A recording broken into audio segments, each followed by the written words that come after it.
e a Ele entrego a minha causa, porque Ele faz grandes e inescrutáveis maravilhas que não se podem contar. Ele faz chover sobre a terra e envia água sobre os campos, para pôr os abatidos no lugar alto e para que os enlutados se alegrem da maior ventura. Ele frustra as maquinações dos astutos, para que as suas mãos não possam realizar os seus maus projetos. Ele apanha os sábios na sua própria loucura, e o conselho dos que tramam o mal se precipita. Estes que tramam o mal de dia encontram as trevas, em pleno meio-dia eles andam apalpando como que de noite. Porém Deus salva da espada da espada que lhes sai da boca, salva o necessitado da mão do poderoso. Assim há esperança para o pobre, para o justo, e a iniquidade será colocada fora para ser tapada toda a boca. Bem-aventurado, ou mais do que feliz, é o homem a quem Deus disciplina. Logo, portanto, não despreze, pois, a disciplina do Todo-Poderoso, porque Deus faz a ferida e Ele mesmo ata. Ele fere e as suas mãos curam. De 6 angústia te livrará, e na 7ª o mal não te tocará. Na fome te livrará da morte, na guerra do poder da espada, do açoite da língua, ou seja, da calúnia, da difamação, estarás abrigado. Quando vier a assolação, não temerás. Da assolação e da morte te rirás, e das feras da terra não terás medo, porque até com as pedras do campo terás a tua aliança, e com os animais da terra viverás em paz. Saberás que a tua casa está em paz. Olhará para todos os teus bens, ou para as tuas propriedades, e nada faltará. Saberás também que se multiplicará a tua descendência, os teus filhos, a tua posteridade será como a erva da terra, e em robusta velhice é que descerás para a sepultura, como quando se colhe o feixe de trigo a seu tempo. É assim que nós temos visto acontecer, e assim é que é. Ouça, pois, e medita nisto para o teu bem. Senhor nosso Deus, Pai querido, Pai amado, estamos diante da tua linda e gloriosa palavra, que nos mostra a tua grande verdade, a origem dos problemas e ao mesmo tempo a solução dos problemas. Pai, aparentemente tão simples, mas sabemos que não é assim tão simples. Precisamos de direção, de iluminação do Espírito Santo para entender a tua palavra. Precisamos de ser convencidos também pelo teu Espírito Santo para aceitarmos esta palavra e ter condições de colocá-la em prática no nosso dia a dia. E é para isso que nós oramos agora, para que Jesus Cristo, o Senhor, que é o Senhor da igreja, o Senhor de nossas vidas, tenhas agora misericórdia de cada um de nós, e atente agora, Deus, para a necessidade de cada coração que aqui está, a começar pelo meu, e revela, Mamá Surianda, esta palavra gloriosa ao mais íntimo e profundo do nosso coração, de uma maneira clara, inteligível, para que nós possamos, ó Deus querido, nela crer, e que nós possamos também praticá-la. Assim eu oro e peço esta bênção para a tua igreja neste momento, em nome de Jesus. Irmãos, um texto muito lindo da palavra de Deus, e o título ali que nós colocamos, por que temos problema? E como podemos vencer? Bom, então se tem duas perguntas, deve então haver no mínimo duas respostas. Bom, por que temos problema? O Espírito Santo de Deus já disse para nós ali de maneira categórica, cabal, conclusiva, que os problemas não nascem da terra, ainda que ou em que que pese a terra estar sob maldição, logo, portanto, ela pode produzir coisas negativas, mas a terra por si só não produz o erro. Quem produz os erros são os homens. Então, não é da terra que nasce, que brotam os nossos problemas. Verificam aí na Bíblia, no verso 6, assim: porque a aflição, os problemas, a doença, as crises, tudo que nos atinge, tudo que nos faz sofrer, elas não nascem da terra. Elas nascem onde? Elas têm origem onde? No pecado. No pecado. Antes do pecado não existia quaisquer tipo de problema. O homem trabalhava, o homem fazia as coisas mais até do que o que faz depois do pecado, porque o pecado limitou o homem sobre todos os aspectos. Porém o homem não se cansava, não tinha preocupação, não tinha medo, ele estava em perfeita harmonia com tudo que estava no paraíso, inclusive com as bestas feras do campo. A natureza, o homem tinha paz. A natureza não lhe era hostil, agressiva. Mas a Bíblia diz: depois do pecado a terra passou a produzir urtigas e espinhos. A maioria das traduções aí vem assim: cardos, não é caldo. Primeiro, eu não sei nem o que é cardo. Cardo para mim é um cara lá de Piracicaba, quando você chama ele para comer sopa. Vamos tomar um cardo. Alguém conhece cardo aqui? Não, então já vamos trocar a palavra por cardo. A palavra cardo por alguma coisa que a gente saiba o que é. A terra passou a produzir espinhos, algo que fere, que machuca. E cardo ali em questão, urtigas. Quem conhece urtiga aqui?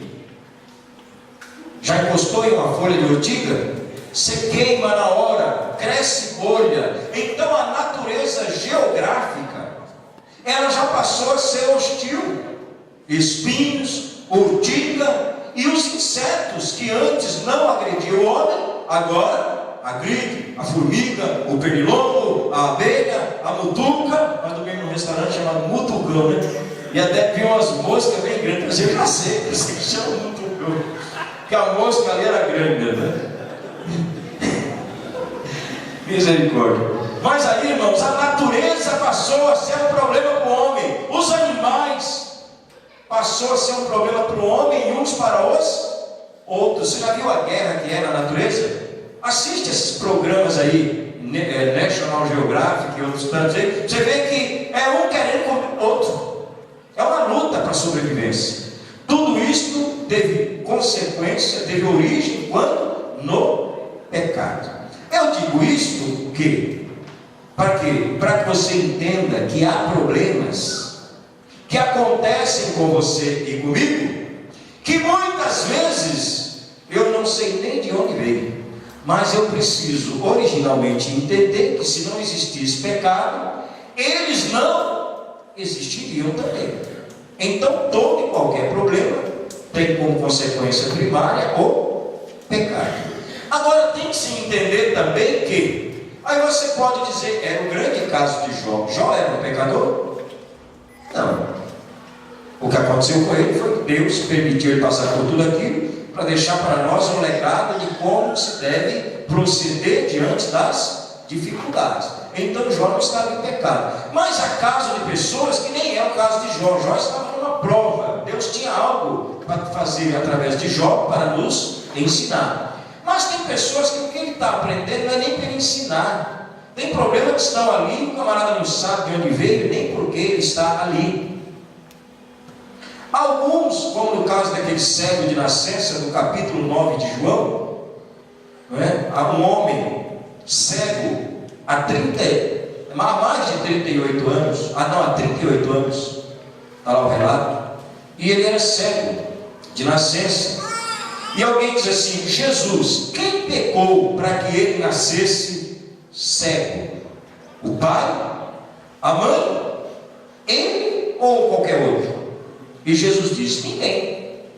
Esta enfermidade é para que nela se manifeste a glória de Deus. Então tem problema que muitas vezes é para redundar na glória de Deus, na bênção de Deus, para salvar a muitas outras pessoas. Que quando Deus fizer o milagre de curar, de abençoar, de remover aquela barreira, muitos irão ver e crer que Deus é Deus. Então, irmãos, por isso que o apóstolo São Paulo diz: nós nos gloriamos também nas tribulações, sabendo que a tribulação produz a experiência, e a experiência produz esperança. Então ela forja, ela molda, ela trata com o nosso caráter, tem tudo isso. Mas tem problema, como eu disse aqui, que não há nenhum propósito de Deus para nada daquilo. Não há propósito de Deus, não é Deus que quer.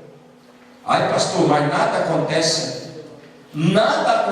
sem que seja pela vontade de Deus. Quem acredita nisso aqui? Há alguns irmãos ainda acreditando. Tudo que acontece é pela vontade de Deus. Irmãos, isso está escrito na Bíblia: não cai uma folha de uma árvore sem que não seja pela vontade de Deus. Agora nós temos que definir vontade com propósito, com consentimento. Deus disse: não matarás, não roubarás. Alguém vai lá e dá um tiro na cara do outro. O que Deus tem a ver com isso? Deus disse: não matarás. Isso é vontade de Deus? Então não, irmãos. Então não existe isso. Não existe esse negócio. Nada acontece sem que seja. Aliás, 90% do que acontece, no mínimo, é exatamente o contrário do ser vontade de Deus. É contra a vontade de Deus. Se você for ver na Bíblia, nós, homens e mulheres, praticamos mais o que Deus diz: não faça dessa maneira, do que o que Ele diz: faça assim. Então já quebramos aí esta tese de que nada acontece. Ele morreu, então era a vontade de Deus. Não. Vocês viram aqui qual é a vontade de Deus para se morrer? Como quando se colhe o feixe de trigo. Alguém colhe o feixe de trigo quando ele está verde? Colhe quando ele está maduro, quando ele está no ponto. Então diz: velho, em outras traduções, velho, cheio de dia, vendo os filhos dos seus filhos até a terceira e quarta geração. Então não é para morrer novo. Porém a Bíblia diz assim: o homem violento, ele não completa a metade dos seus dias. É porque Deus quer? Não, porque os seus atos de violência atraem a morte para ele. Quem com ferro fere, com ferro será ferido. Quem planta vento, colhe tempestade. Tudo come planta e colhe. Então, irmãos, veja que nem tudo acontece pela vontade de Deus. Tá certo? E muitos dos problemas que nós temos, nós sabemos que há problema que às vezes é até o propósito de Deus que nós tenhamos para tratar conosco, para reverter em bênção para muitos de nós, para a nossa família. Mas tem problema que tem apenas isso, não é nem consequência. Tem problema que é consequência direta dos seus erros, dos seus atos. Não é assim? O cidadão passou anos e anos e anos bebendo cachaça. A consequência, o resultado desse camarada aí é ter um problema de fígado. Isso é uma consequência direta do quê? De um ato, de um pecado, de um erro que ele está cometendo. Passa a vida inteira fumando, possibilidade de ter problemas de estômago, de pulmão, então, e assim outros tantos pecados. Tem como, né? Às vezes se originam no nosso pecado, e nós até podemos olhar e ver onde erramos. Agora, tem problemas, irmãos, que você não vê. Se você conhece a palavra de Deus, vai ver que não é o propósito de Deus também. Vai ver que Deus não pode ter aquele propósito com aquele problema para você. E então, por que ele está ali? Porque nós estamos numa terra que está contaminada pelo pecado. E o pecado, como um vírus, como uma bactéria, ele está espalhado aí pelo ar, ele está por todo lugar. E assim como eu posso aspirar uma bactéria e contrair um vírus de gripe ou até de outra enfermidade, eu também contraio problemas, sem que eu necessariamente precisasse passar por aquilo.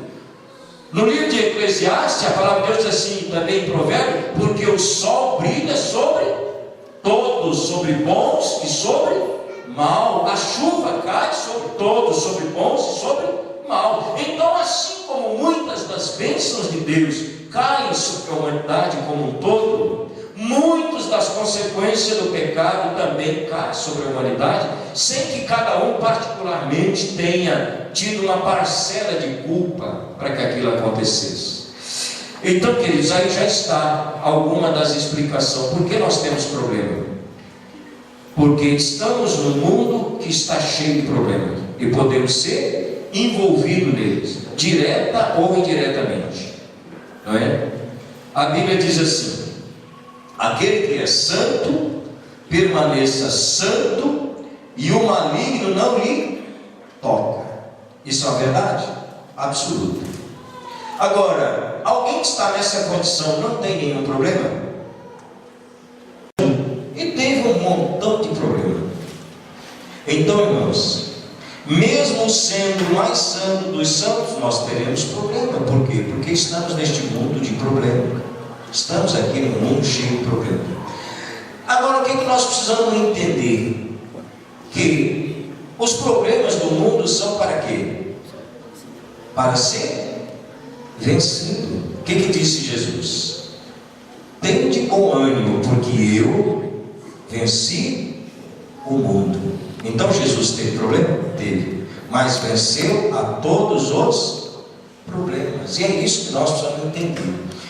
Então nós temos problema. Como podemos vencer? O pecado colocou os homens numa condição de louco. Olha a situação que o pecado deixou os homens. Aquele ser criado à imagem e à semelhança de Deus, cheio de inteligência,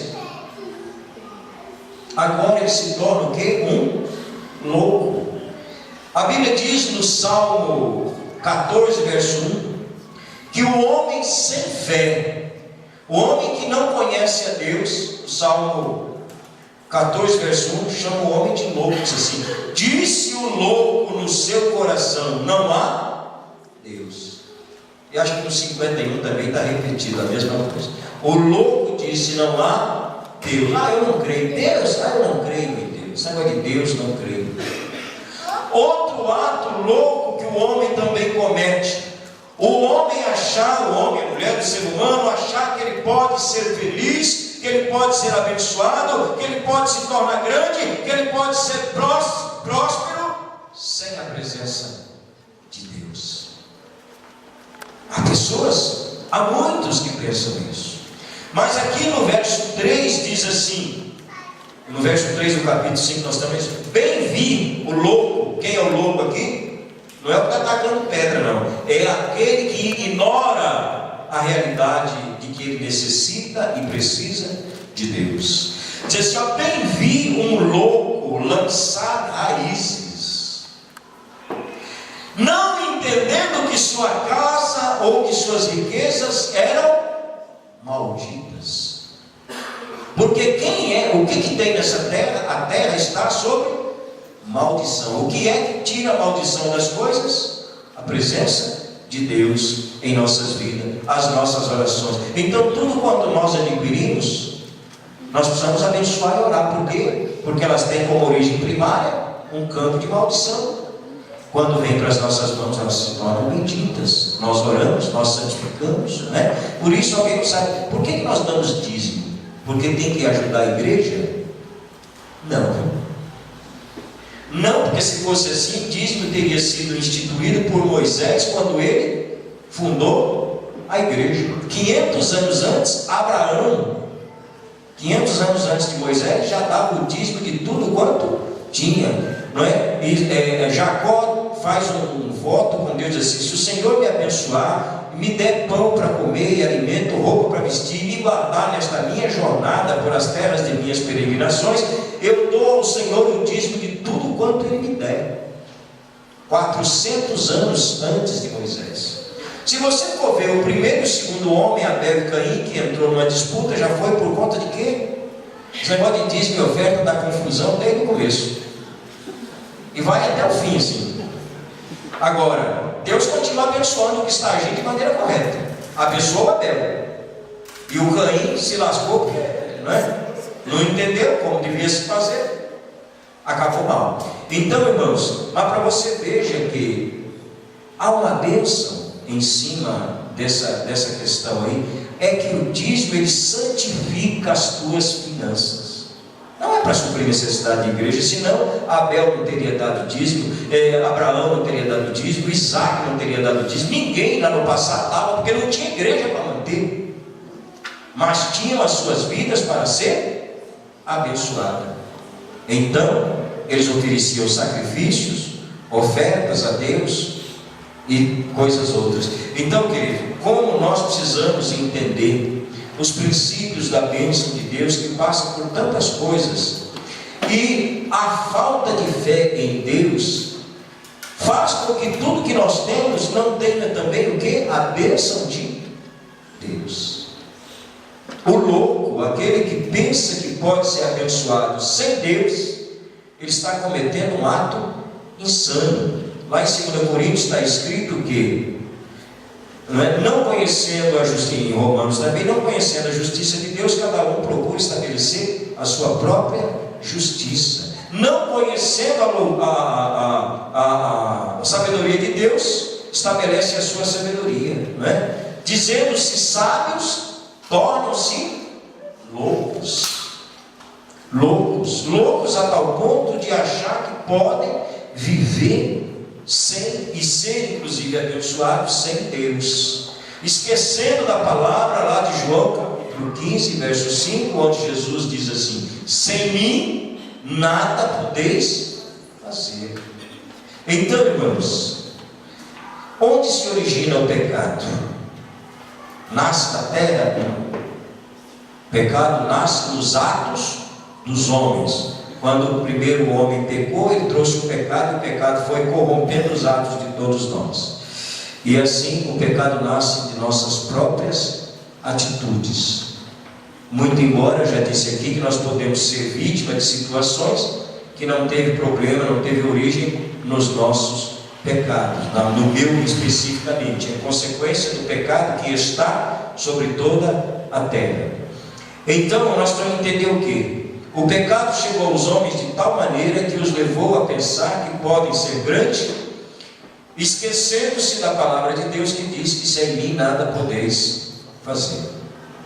Os problemas, eles se originam todos no pecado. Jesus confirmou isso quando disse: não originam os vossos erros ou pecados, que todo erro é pecado, pelo fato de vocês não conhecerem a Deus e nem o poder de Deus?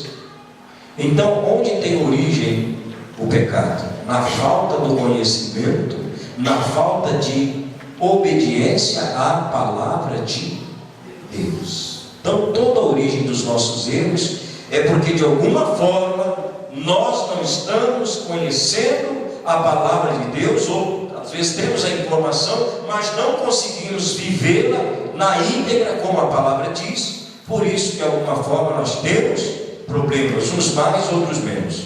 O problema tem origem, como já foi dito aqui, na falta do conhecimento.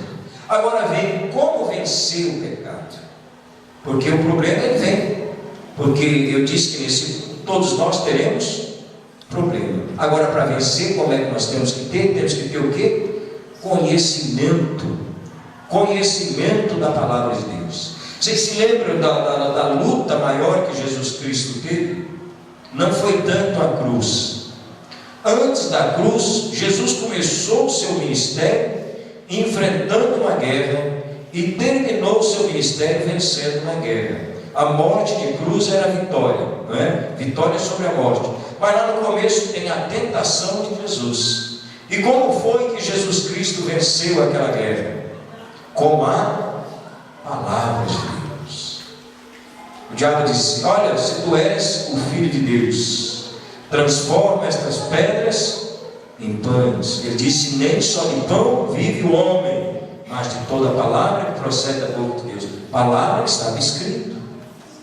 E cada tópico, só olha, adora-me a mim aqui que eu te dou esse mundo para você. Ele disse: olha, somente ao Senhor teu Deus adorarás e a Ele darás culto. Então, irmãos, é com a palavra. Se você, se eu, se nós aprendemos a lutar com a palavra de Deus, nós não vamos ter tantos dos problemas que temos tido. É porque na hora da necessidade do problema, nós murmuramos, reclamamos, nos queixamos e esquecemos de usar as armas da fé. A Bíblia diz que nós temos armas, e as armas da nossa guerra não são carnais. Nós queremos usar força. Alguém diz assim: não, eu já falei com ele, com ela, que se não der eu vou lá pegar no pescoço.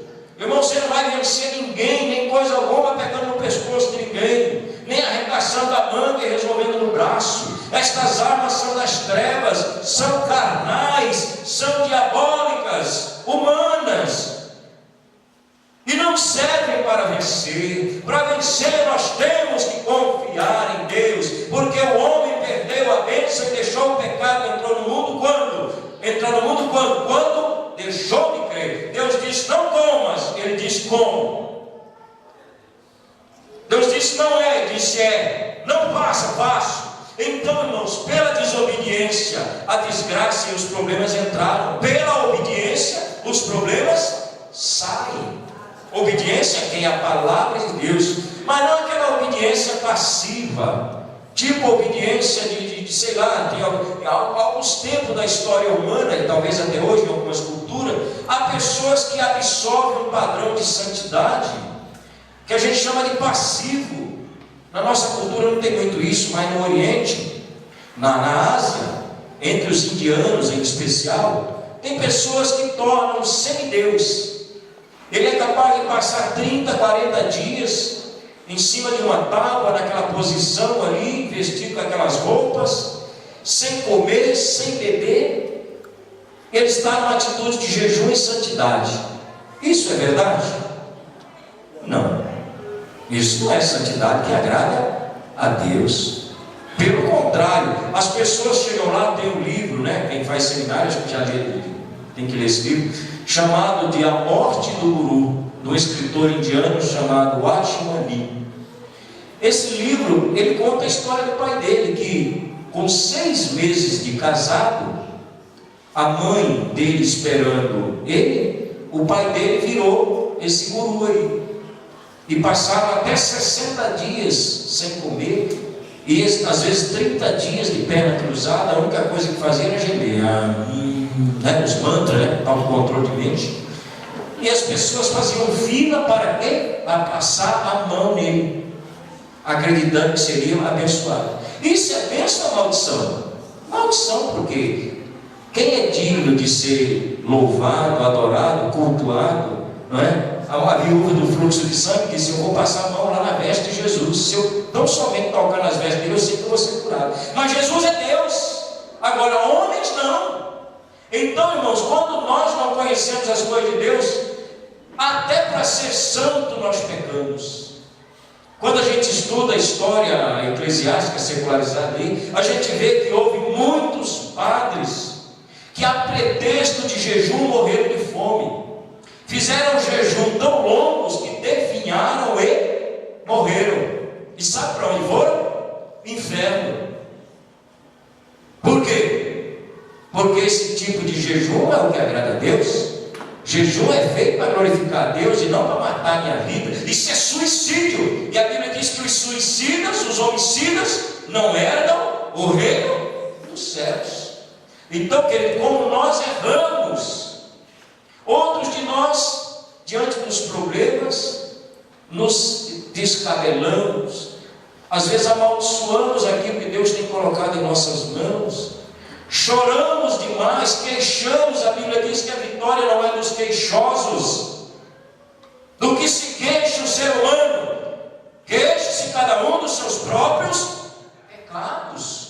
Então, se você está com problema, primeira coisa: Senhor, se eu errei, me perdoa, mas remove este problema e diga para o problema: eu não te aceito aqui, em nome de Jesus. Tem hora, irmão, nós não temos que falar com Deus, nós temos que falar com o cabra lá da capa preta, e dizer para ele: olha aqui, você vai tirando essas suas, não precisa ofender o cara não, né? Você começa a xingar, né? Chifrudo, não sei o quê. Primeiro que não tem nenhum lugar da Bíblia que diz que ele tenha chifre. Então não começa com mentira, não, senão você já fica do lado dele. Tá certo? Mas você pode dizer, em o nome de Jesus, retira-te da vida de minha esposa, da vida do meu filho, do meu salário, do meu emprego, dos meus negócios, da minha casa, em o nome de Jesus. Porque Deus te deu autoridade para isso. Quando você tem problema, você tem que falar com duas pessoas. Colocar a sua vida em ordem com Deus. E depois, confrontar os teus opositores. Porque quando alguém bate, se alguém bater na sua porta e disser alguma coisa, não é assim. Se essa casa aqui é minha, você vai lá dentro e pergunta, mas diz, não, senhor, olha aqui, a escritura aqui, o documento é meu, não é assim? Então não cabe a você defender o que é seu. Por que espiritualmente, ao invés de defender, você reclama, chora, murmura, se lamenta, agride muitas vezes a Deus, quando atribui a Deus a culpa da sua desgraça? Como eu já disse aqui, Deus tem alguma culpa na desgraça de alguém? Seja ela qual for? Não, nenhuma desgraça vem para a vida de nenhum de nós porque Deus quis. Toda desgraça que se abate sobre o homem pode ter várias origens. E Deus, se o homem buscar a Deus, ele vai reverter tudo aquilo. Não é? A Bíblia diz que Deus transforma a desgraça em graça. Onde abundou o pecado, superabundou a graça. Então Deus transforma toda aquela maldição em bênção, mas Ele mesmo não atraiu nenhuma maldição para a vida de nenhum de nós. Então, queridos, e para então nós nos livrarmos disso aí, a segunda parte para nós finalizarmos, como nós podemos nos livrar do pecado? O verso 8 diz assim: buscar a Deus, entregar a causa a Deus. Ao invés de você reclamar, você vai colocar a sua situação, a sua causa, o seu problema nas mãos de Deus e fazer o que? A sua parte. Tem gente que até diz que entrega o problema na mão de Deus. Muitos entregam agora, daqui a pouco vai lá e está demorando. Outros tantos ficam ali há 30 anos esperando, sem fazer absolutamente nada. Eu vi pessoas dizer, de vícios que tinha, dizer assim: se Deus quiser, Ele me faz tomar nojo desse negócio no mesmo dia. Vocês acreditam nisso? Não, se Deus quiser, Ele faz. Mas é assim que Deus trabalha? Ó, abençoado, quem foi que enfiou essa porcaria aí na tua boca, no teu corpo? Foi Deus? Deus está dizendo: não faça essas coisas, não contaminas o teu corpo, ou não sabes vós que o teu corpo é templo do Espírito Santo, e se você destruir o templo do Espírito Santo, Deus te destrói. Mas Deus diz para você não fazer, você faz depois que Ele resolva. Não, é um erro. E é assim quem não conhece as Escrituras. Mas quando a gente conhece: Senhor, a tua palavra diz que não se deve fazer, mas eu fiz. Mas agora me perdoa, me dá graça e força para lutar contra este problema. E vai enfrentar o problema, e vai enfrentar a situação. E o resultado é que você vai vencer. Você tem que ter propósito. Tem gente que não tem propósito. Ela quer as coisas, mas não aprendeu a lutar. Irmãos, quem quer as coisas tem que ter propósito. Você já viu Deus dar alguma vitória para alguém no meio do caminho? Sempre Deus mandou Deus fazer alguma coisa, a vitória veio quando? Lá no final. A vitória está lá. No meio do caminho Deus te ajuda a caminhar, mas a vitória está no final. A grande vitória que Deus tem para você e para mim está no final da nossa carreira. Mas no dia a dia, nas caminhadas, nós vamos vendo o cuidado de Deus, o pão chovendo dos céus, a água brotando da rocha, a nuvem de glória do Senhor sobre nossas cabeças, nos endireitando, nos ajudando, nos orientando. Tudo isto a igreja de Deus tem para nós, o Senhor Jesus Cristo tem para nós, mas nós temos que ser forte, porque a possibilidade de nós ficarmos no deserto é grande. A Bíblia diz que Deus fez uma promessa para 603.500 homens com mais de 20 anos. 40 anos depois, 2 homens apenas tomou posse da promessa e entraram em Canaã. Os outros 603.499 998, sei lá se eu errei a matemática, ficaram pelo caminho. Dá um percentual gigantesco aí de possibilidade da derrota nos enrolar, nos envolver, do que a vitória. Mas o que Deus tem para mim e para você é a vitória. Seguindo o texto aí, então a primeira coisa, primeiro ponto aí, como vencer o problema? Entregando a Deus. A Bíblia diz que quando você confia em Deus, Deus faz chover. Deus abençoa. O que é chover? É trazer a bênção. A chuva é símbolo de bênção. A chuva é símbolo de vida. Quando a terra cai na terra, a chuva cai na terra, a terra germina, não é? As ervas verdecem, tem alimento, tem flores, tem vida. Outros insetos, animais, todos vão se servir, inclusive o homem. É vida. A natureza, com a chuva, ela se renova.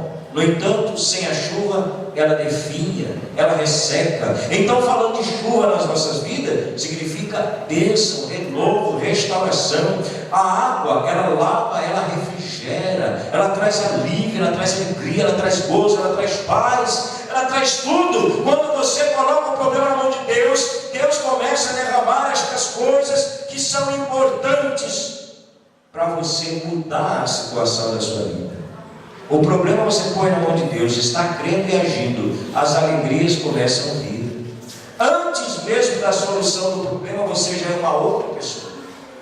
Por 2 vezes que Deus disse: eu estou na tua vida agindo nessa situação, Deus me deu a convicção de vitória, a esperança, a alegria, aquela vontade de vencer, aquele ânimo para lutar. Olha, que se tivesse alguém me dado um saco de dinheiro, não teria proporcionado. Então, por isso que quando você precisa entregar a tua causa na mão do Senhor, porque quando você entrega, o problema ainda está ali, mas a tua maneira de encarar o problema já é outra. Você já encara o problema da perspectiva de quem já venceu. É diferente. Seguindo o texto,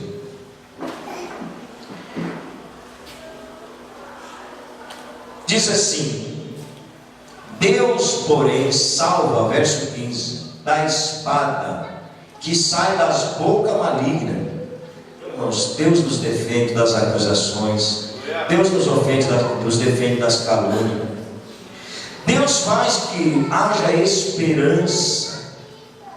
Deus faz calar as bocas daqueles que de alguma forma estão se levantando contra nós. É tão fácil. É tão fácil pessoas se levantar contra nós. Dentro de casa, dentro da família, dentro do emprego. Lá na carta de Miqueias está escrito que o filho se levanta contra o pai, a nora contra a sogra, o irmão contra o irmão, e os inimigos do homem nascem dentro da sua própria casa. Você não precisa ir longe para arrumar problema, dentro de casa. Agora você vai sair no tapa com o pai, com a mãe, com o irmão, resolver no braço, você aumenta os problemas. Então você coloca no altar de Deus. Deus começa a te dar sabedoria, começa a te dar entendimento, Ele começa a te dar em primeiro lugar a paz. A primeira coisa que você tem quando confia em Deus é paz. Você começa a ter esperança. Diz assim: você passa a ser, verso 17, bem-aventurado é uma expressão que significa mais do que feliz. Você passa a ser uma pessoa que não era feliz, era uma pessoa triste, preocupada, medrosa, tímida. Você passa a ter agora mais do que felicidade. Você passa a ser, a Bíblia diz aqui, disciplinado. Você sabe o que é disciplina? Quando nós falamos de disciplina, nós entendemos logo de bater, não é? Não necessariamente. Disciplina significa ensino. Não é? Disciplina, ensino. Então nós podemos, quantos de nós hoje, por exemplo, a metodologia hoje, nós ensinamos os nossos filhos com o chicote do lado, como às vezes era antigamente? Não, nós ensinamos de uma maneira amável, amorosa, e eles não aprendem melhor? Aprendem, não é? Então, irmãos, é assim que Deus quer. Deus não quer usar uma vara, um chicote. Como pai, como Deus, Ele pode, se preciso, Ele até usa, mas não é isso. Ele quer te ensinar a vencer, a conquistar, a se desvencilhar nos problemas. Então diz assim, Ele faz